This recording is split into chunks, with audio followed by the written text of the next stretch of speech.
Today on CityCast Pittsburgh, it's Halloween weekend.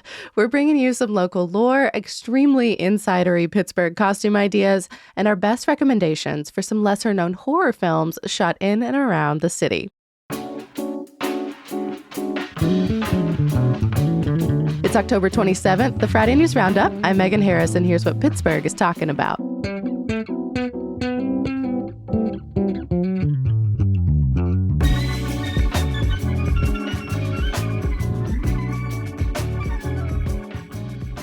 I'm with CityCast lead producer Mallory Falk. Hello. And newsletter editor Francesca DeBecco. Hey, happy Hallo-weekend. What did you each do with your final whiffs of warmth this week? It was like weirdly 70 degrees the whole time. Wore my shorteralls. I figured it was the last time to get that look in. I half expected to see you in boots underneath, though. Like, I didn't know what kind of vibe you were going for. I love that. Yeah, I got to sit out on my porch and drink my coffee, and I just love this time of year whenever the leaves are so pretty. So it was definitely a treat this week. I saw the temperatures coming and still didn't take antihistamine, so now I just sound funny for the weekend. It's my special treat to myself. It's okay. We'll get through this, Megan. We wanted to keep things a little bit light this week, headed into the holiday. So first up, a couple of stories about some Pittsburgh lore. First, Francesca, you're taking us down to the morgue. Yes. Have you guys seen the county's old space on 4th Avenue? No, I've only seen the new space. Yeah. I don't think I've seen either. Well, the new space is in the Strip District. It's like a modern building. But the old morgue is a 3-story marble and stone building. And since Halloween draws out our fascination with morbidity, I thought this peculiar Pittsburgh story was a good thing to talk about today. Yeah, bring it on. Yeah, so I was sitting down to dinner with my parents and my aunt and uncle last week, and they were telling me about back in the day, teenagers would take their dates to the morgue to look at unclaimed bodies. What? It was sort of like a morbid, sort of like prom night rite of passage for Pittsburgh lovebirds. This is like the old-timey version of making out in the cemetery. Blueberry Hill sounds a lot more fun without dead bodies. Yeah, I don't know what possessed people. I mean, really bringing on that till death do you part sort of vibe. But that location is actually not always where that morgue was. Actually, I learned that up until 1893, Pittsburgh didn't even have a place to examine its dead. The only morgue in Pennsylvania was in Philadelphia. So the county coroner at the time, Herbert McDowell, he worked with lawmakers to draft legislation to like standardize and fund morgues across the state. And that's when they made a makeshift facility set up on 8th Street downtown.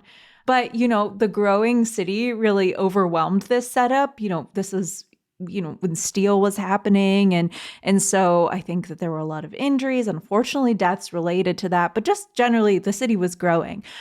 So by April Fool's Day of 1903, the city put up this 3-story building right next to the courthouse and jail. And actually, the fact that it was sort of revealed on this jokester day, I think was a little bit of foreshadowing, because 25 years later, the morgue moved again. So they moved the physical structure, or they moved all the bodies? Like, I'm picturing the thing on the highway where they've got like wide load and it's an entire house on the interstate.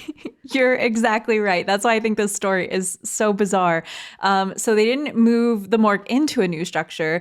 The county spent too much money on this building for that. They actually decided to lift it up and carry the 6,000-ton building 235 feet and sandwich it in between 2 existing buildings. So that's where it stands today on 4th Avenue. And the process of moving it was sort of a marvel. It took 60 men in 2 teams of horses for 3 months to jack up the building and move it precisely with this like raised wooden track and steel rails and metal wheels. It looks bizarre, and I can't believe they accomplished it. But the absurdity does not end there. During the haul, obviously death didn't stop in the city, and Herbert McDowell was still at work inside of the morgue while it was being transported. Like while there were horses carrying it across town? Yes. That is wild. It took 3 months. So they still use the building. And the city, I guess, continued to adjust its like plumbing and sewer and water lines like while it was moving. And once it landed on 4th Avenue, it served Pittsburgh there for 90 more years.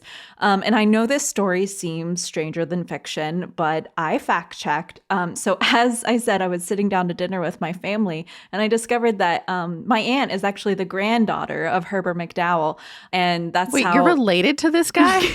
Bearing not. the lead, Francesca. I mean, yeah, if you can have a Pittsburgh cousin, then you are related by marriage to the county coroner at the turn of the century. That's how that works. Right. Yeah. I'm not actually related by blood, but by marriage. It's my aunt who By married my blood. uncle. But anyways, I just love this connection. I had never heard about it before until she shared it with me. And he was like the second coroner in Allegheny County. So I just think that this is so morbid and interesting. And, it'll make you think the next time you pass that building down on 4th Avenue. Yeah, I just looked up a picture. It's a building I mean, if you've glanced at this building, it's that super dark, like reddish colored brick with the huge arch in the front. We'll put a link to a photo of it in our show notes. Yeah, and be sure to check Monday's Hey Pittsburgh newsletter. I'll have more about that story and those photos there. So one more. Have you ever heard of the Gibson girl? No. I feel like this sounds familiar, but tell us. I put a link. Click through it. Oh, wow. She's Ooh. stunning. She's got quite the updo. Yeah, it's this drawing. Her eyes are a little bit closed. She's got like a little bit of a kind of a glance to her, like a mysterious, like a little bit of a mystique. A pouty lip. Yeah. So this drawing or series of drawings are considered kind of the first incarnation of like the quote unquote modern woman. It was this ideal for feminine attractiveness, which of course has carried on through the modern era in unpleasant ways. But this was one of the first times that it existed quite in this way. And these pictures are actually based on a real person who was born here in Pittsburgh. When was she born? So these images are like turn of the century. We're kind of staying in the same era. Yeah. Her name was Evelyn Nesbitt. She was born in the 1880s around Natrona. So that's north of the city. She was a teenager when she was discovered. She was considered very, very beautiful, of course. And she modeled for artists in Philadelphia and performed as a chorus girl in New York City. And when she was 16, she was courted by this super wealthy architect in his late 40s. He became kind of her patron of sorts. I know it gets dark. And I thought this was going to be just a nice, lovely story about how then generations of Pittsburghers dressed as the Gibson girl for Halloween or something. No, but I encourage you to do that if you want. But this is the real story. He became kind of her patron. It did not go well. I won't go into the dark details of it. But they did see each other for a few months. Obviously, a very lopsided relationship in terms of power. Like without him, she did not have a lot of financial security. Meanwhile, while this was happening, another wealthy man in his 30s, also born here in Pittsburgh from Allegheny City, started pursuing her too. Of course. Yeah. So she was not into him at all, did not like his family, did not like him. But when the architect's attention started to wane, she needed some of that protection. But, this guy's reputation was that of a playboy. That was right when that term was kind of becoming popularized. And he was kind of a nefarious dude, but he had so much money, he was able to get out of a lot of it. But the three of them, Evelyn, this guy from Pittsburgh, the wealthy one, and the architect became embroiled in one of the nation's first quote unquote trials of the century. So it was in every major paper in the U.S. The two of them were very, very well known here in Pittsburgh.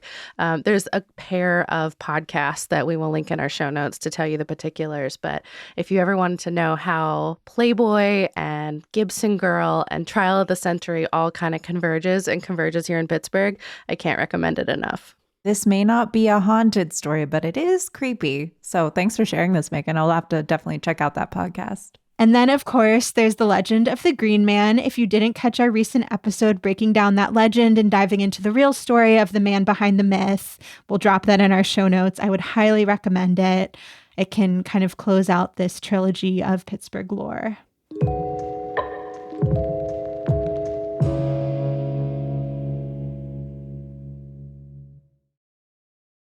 So Megan, Francesca, I'm curious, are you two scary movie fans?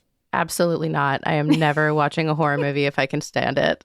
Me either. I'm too them. sensitive and jumpy. But I am here to discuss a little tour of Pittsburgh. I can at least celebrate where Pittsburgh stands and claims its spot in the horror industry. I was going to say you're both in the wrong city because really our main claim to film fame is our zombie and other assorted horror films. I can't even watch thrillers, Mallory. It's too much. All it takes is the music coming to a little bit of a crescendo and someone opening a door the wrong way and I'm on the other side of the couch. The door creaks open and you're out. Yeah, just a little bit of violin music, like a record scratch, and I scream like a small child. Well, any horror fans out there, I'm happy to join you as long as it's not too gory. I'm the, I guess, scary movie fan of the group. And even though it's going to be weirdly warm this weekend, as we've established, I still think, the weekend before Halloween is a good time to pop in a scary movie, or I guess maybe pull it up now that we watch things streaming and get in the mood for Halloween. And yeah, there's no shortage of scary films that were shot here in Pittsburgh. Obviously, we've got the biggies, the classics like Silence of the Lambs, Night of the Living Dead, which really kicked off the whole zombie horror trend. And we've had episodes about both of those movies or folks involved with them in the last few weeks. We'll put them in the show notes. Yeah. But there are some lesser known horror films that were shot in and around Pittsburgh that could make for fun viewing this weekend. So I gave our team a challenge. I didn't realize quite how much of a challenge it was because I didn't realize, Megan and Francesca, your aversion to scary movies. So I'm sorry this was your assignment. We're still here to play. Still here. And each of us picked an obscure Pittsburgh horror film that we haven't seen yet, but are intrigued by, that we are going to recommend here.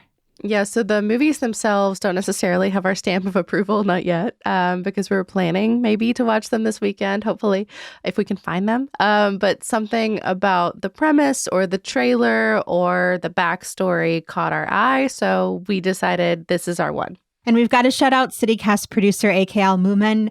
We asked him to round up all the Pittsburgh filmed scary movies he could find for us, and he really delivered. Oh my gosh, it was over the top. So I'm actually going to go with one of AK's recommendations. Mine is Creepshow, which came out in 1982. It's one of the George Romero films. There's a ton of them. And just a reminder, George Romero, of course, is the brain behind Night of the Living Dead, Day of the Dead, Dawn of the Dead, all of that, kind of the grandfather of zombie horror. AK says that this is one of his top 5 Stephen King related films. So I'm going with that recommendation. It's conceptualized in the style of Tales from the Crypt, if you remember that from the 90s and early aughts.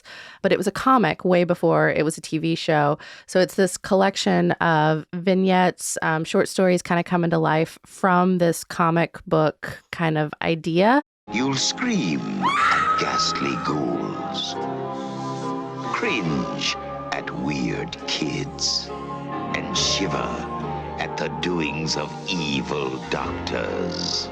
AK says it's a total Halloween staple for he and a lot of his friends. And it was filmed mostly in Greensburg, Monroeville, even in Shadyside in George Romero's own backyard. Wow. So lots of pieces of Pittsburgh's past to kind of creep in the background. I love when you can spot Pittsburgh in the back of movies. It's hey, that's my hometown. I know you. So I've got a couple that caught my eye. Megan, thanks for highlighting this one for me. It is The Mothman Prophecies, filmed in 2002 with Richard Gere. And that one is taking place all over Pittsburgh, West Mifflin, Katanning, even parts of University of Pittsburgh. And it's a supernatural thriller about a reporter who is drawn to a small town in West Virginia to investigate a series of strange events, including psychic visions and the appearance of bizarre entities. Of course, it has a reporter in it. This is very on brand for us. So I thought that this would be a cool one to check out. Francesca, I would think the last thing you would want to watch is a scary movie with a reporter at the center. It would hit way too close to home if you're already nervous about this. Well, you know what I noticed about this one? It is only rated PG-13, which I feel like the ratings back then is just a little confusing, but it doesn't seem like it has a ton of gore. So that might be a fun one to check out. And another one I chose because it came out in my birth year. Sorry, Guys, 1996. It's called Diabolic, it actually does star someone who's French or from Paris, so it might be Diabolique, I don't know. And that has Kathy Bates in it and Sharon Stone. And guys, I didn't know Sharon Stone is from Meadville, PA. I didn't know she was from here. I didn't know that either. Yeah, so that's a drama horror mystery movie, and it was shot in Squirrel Hill, Harmony, and Uniontown. And it's about the wife and a mistress of a sadistic dean of an exclusive prep school who conspire to murder him. And honestly, guys, there's nothing I love more than women teaming up and To take down the man. Yeah, I love it. So that one looks like another fun one to check out. Well, Francesca, my pick, it's one woman trying to take down the man, but maybe you'd be into that too. Yeah. It's called Innocent Blood from 1992, and it was filmed in Bloomfield. And this isn't just one where it was shot in Pittsburgh. It's actually set in Pittsburgh. Pittsburgh is part of the movie. And so in this, there is a French vampire named Marie who has a moral code. So she only drains the blood from mobsters. Yes. I pulled a little choice clip from the trailer for you. Marie had a hunger to feed on the evil. You want a ride? You got one. Michelle's a gangster Call me Sal. who's out to take over the city. What do I call you? Marie. Hey, Marie. What he didn't count on was a vampire Come on, baby. Relax. with a taste for Italian. You know what I love about these is that they're so campy and cheesy, and like it's not that horror, It's awesome. Yeah, I'm normally not super into like gangster mobster movies, but I love the idea of watching something super campy that's set in Bloomfield. And she's a French vampire. Her name's Going Marie. after an Italian. A taste for Italian. That was the line that sold me. But I also have a much more recent pick. I don't know whether I'm ashamed or proud to confess that my guilty pleasure is Lifetime movies. And not like the heartwarming, like Finding Love at Christmas, like Hallmark adjacent movies, like the murdery ones. You where, like the really terrible ones where the crime is obvious and you know that something terrible is going to happen in the first 20 minutes? So there's a new one that we should know about. Yeah, there's a new one that just premiered this past weekend that was filmed in Pittsburgh. It's called Handyman from Hell. Oh my gosh. Can I that read you the sounds so description? Pittsburgh. Yeah. Yes, please do. Okay. This is from mylifetime.com. Maggie Anderson has just separated from her husband and, as a way to cope, is finally overhauling the beautiful converted church that she had bought with so much promise just a few years ago. When she meets the sexy, skilled Nate, she feels like she's met the man who is going to fix up her kitchen and maybe even her heart. What she doesn't realize is that Nate is mysteriously connected to her family and is entering her home and her life with murder on his mind. Among the stars is Jodie Sweetin, a.k.a. Stephanie on Full House. Oh, no way. I think she might just have a cameo, but I was reading the Trib did a deep dive into this movie. She came to Pittsburgh to film her scenes. Cool. So, childhood legend in the Steel City. That's amazing. Well, we know what Mallory's doing this weekend. I'm very excited if anyone cares to join me. Before you go, we wanted to share a few last-minute costume ideas if you don't know what you're going to be at for any parties that you might have planned this weekend. And of course, they are all extremely local. Yeah, we wouldn't have it any other way. I put a call out in the newsletter and you guys did not disappoint. Some of you sent in some ideas. I also gathered some from social media. So I want to share some of them with you. Guys, I have pictures linked here and we'll be sure to link those too in the show notes. I love this one so much. So you can blend in on your commute this Halloween and go as a, PRT bus, Pat bus seat. Guys, look at these t-shirts. Someone literally made the design of, those retro squiggly designs of the bus seats. It's incredible. Yeah, I remember this being a gift guide recommendation, but this is like the perfect time to bust this pattern, this t-shirt out. Totally. Yeah, Jackie Wu, I have a photo from her on Instagram, and she took this awesome photo where she's on the bus with her outfit. It looks so cool. And she even made a mask with the design too. It's perfect. Another one I've seen recreated a couple times is Isley's Chip Chopped Ham.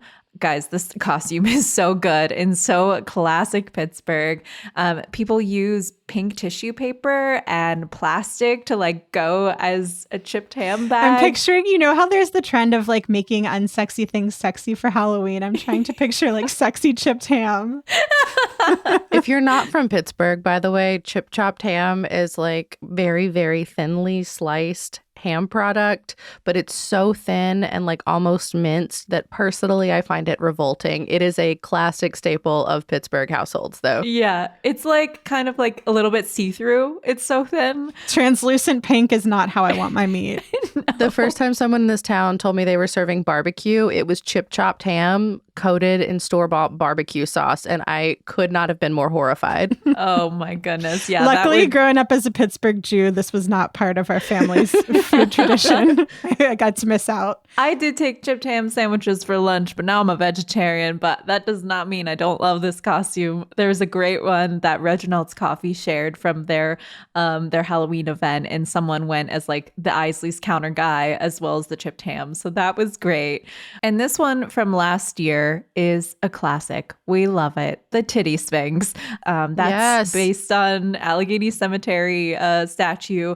Maggie Lucci did an awesome costume. Guys, I can't get over this. Please look at the photo. Oh my gosh, I just clicked to the link. I love the asterisk. Not my real titties.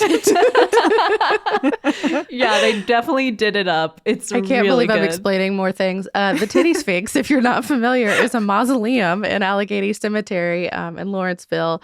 It's again, like it's just such an iconic part of Pittsburgh lore. Exactly. And then reader, listener, friend of the podcast and newsletter, Maggie A, sent their costume from a previous year. And I can't believe I haven't thought of this before. It's so good. So I'll send you guys a video.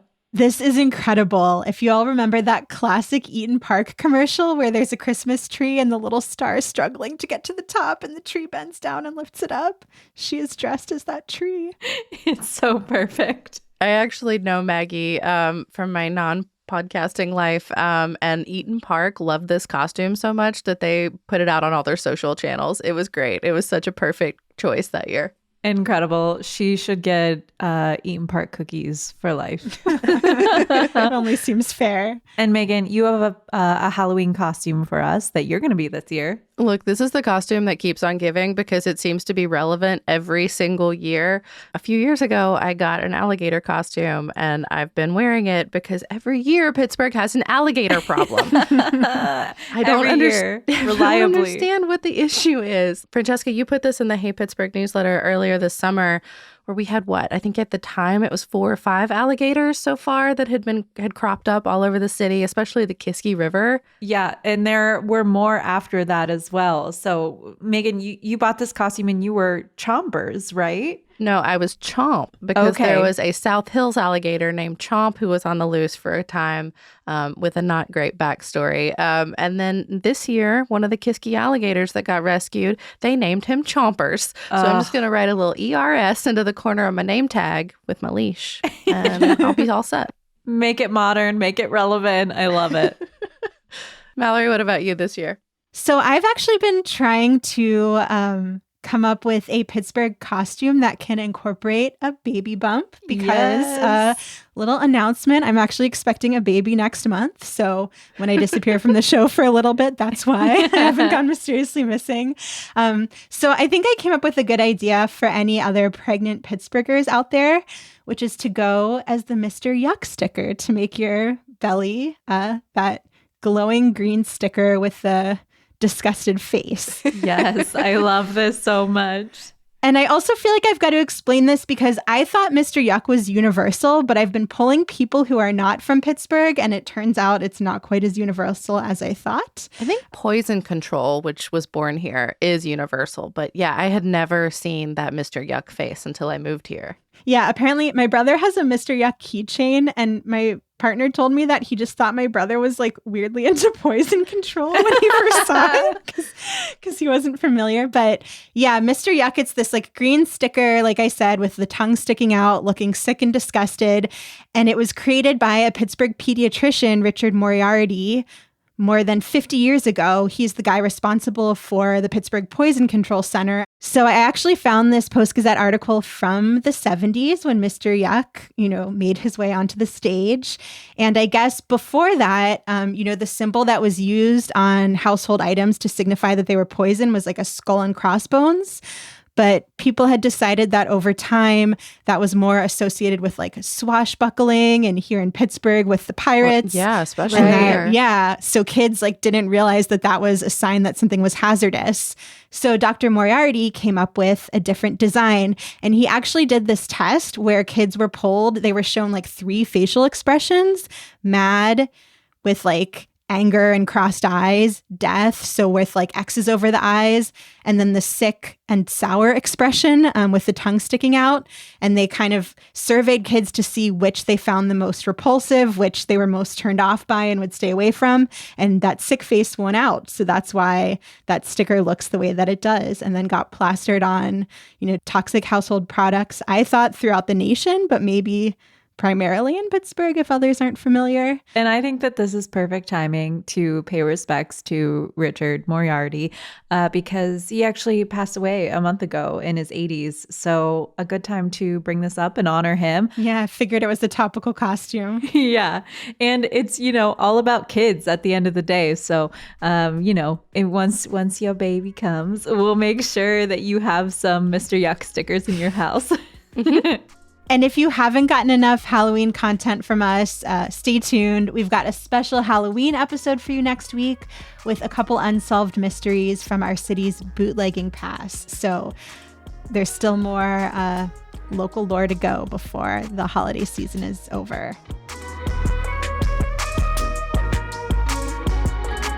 That's all for today here on CityCast Pittsburgh. Our music is by Benji. Mallory Falk is our lead producer.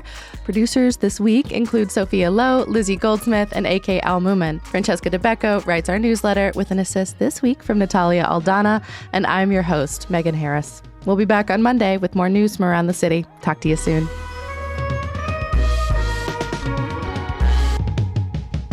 And it's starring Richard Gere. But Wait, isn't that Richard Gere? It is Gear. Gear? Is that how you say his name? Gear. Oh my. Is he not a... Yeah. My bad. Sorry. Wait, are you young enough that you're not familiar with Richard Gere? Okay. Listen, I I don't just know. sprouted like 7 gray hairs.